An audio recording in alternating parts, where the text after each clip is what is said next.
Shallallahu Alaihi Wasallam bersabda dalam hadisnya yang mengumpamakan dengan perumpamaan yang sangat sempurna sehingga bisa dicerna oleh semua kalangan, bahkan orang awam pun juga bisa paham. Kata Nabi, masalul jalisis soleh wal jalisis su kahamilil miski wa nafihil qir. Jadi perumpamaan antara teman yang baik itu sama teman yang tidak baik itu sama seperti seorang yang menjual minyak wangi ya.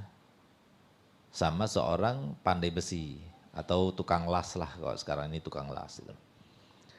Kata Nabi Muhammad SAW, fahamil miski, adapun orang yang membawa misik atau menjual misik itu, atau menjual minyak wangi itu, imma antuh ayyukhziyaka minhu.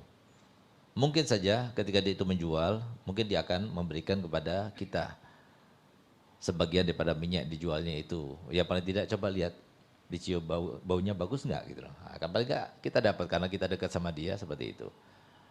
Au antabta'a minhu, atau kau bisa membeli darinya. Atau yang ketiga paling tidak minimal au tajidu rihan thayyibah.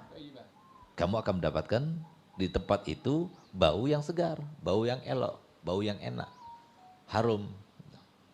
Sebaliknya kata Nabi Muhammad SAW, wa nafihil qir, dan orang yang pandai besi itu atau tukang las itu, imma an yuhrika saubaka wa badanak, kalau dia itu tidak membakar bajumu sehingga bolong karena las itu ya, api las itu, atau kena badan kamu, au tajidu rihan khabithah, atau kamu di situ akan mendapatkan bau yang tidak baik. Jadi ini adalah sebuah perumpamaan yang sangat luar biasa daripada Nabi kita Muhammad SAW yang merupakan manusia yang terbaik pola pikirnya dan akalnya. Yang dikatakan oleh Sayyidina Abu Bakar Siddiq radhiyallahu anhu ardhah, kalau seumpama akal seluruh manusia dari nabinya dan rasulnya, dari Nabi Adam sampai hari kiamat, diletakkan dalam satu timbangan, kemudian akalnya Nabi satu taruh dalam timbangan yang lainnya, niscaya akal Nabi satu itu mengalahkan semua akal. Sehingga kita lihat bagaimana perumpamaannya ini. Sangat jelas. Artinya kita cuma dua pilihan. Berteman dengan orang soleh atau berteman dengan orang yang tidak soleh.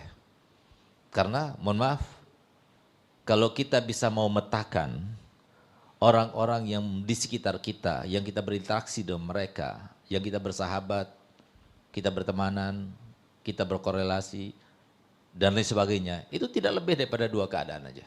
Nabi SAW tidak menggambarkan gambaran ketiga, tidak. Kalau enggak teman itu baik, teman itu tidak baik, teman itu buruk, teman itu moralnya itu atau akhlaknya itu tidak baik. Mau dia pejabat, mau dia orang kaya, mau dia orang alim, mau dia siapa saja, yang penting itu adalah barometernya soleh atau tidak. Nah, oleh karenanya di sini kita sebelum membahas lebih jauh apa pengaruhnya, kita harus tahu siapa sih orang soleh itu. Orang soleh itu adalah sebagaimana dikatakan dan ditafsirkan oleh Imam Ghazali rahimallah rahmatal abrar. Beliau katakan as-soleh man adda huquqallah wa adda huquqa ibadih. Orang soleh itu adalah orang yang melaksanakan semua haknya Allah dan melaksanakan semua haknya Bani Adam, hamba-hamba Allah, itu orang soleh. Jadi untuk menjadi orang soleh itu gak mudah, itu standar. Orang yang bertakwa aja ya orang soleh. Orang bertakwa itu adalah orang beriman.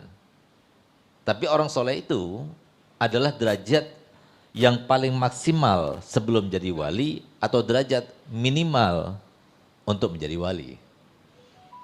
Jadi kalau kita ingin menjadi seorang wali Allah, maka harus kita melewati tahapan soleh dulu. Oleh karenanya, melewati tahapan soleh itu harus kita menerapkan syariah.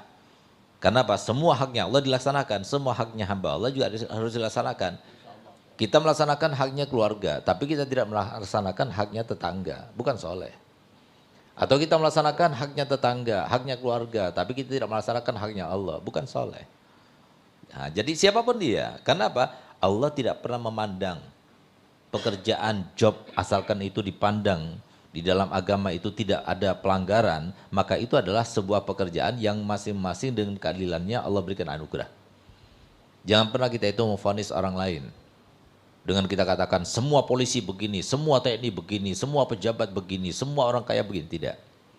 Kita nggak berhak untuk menilai. Yang harus kita lakukan itu adalah kita sibukkan diri kita dengan menilai diri kita sendiri.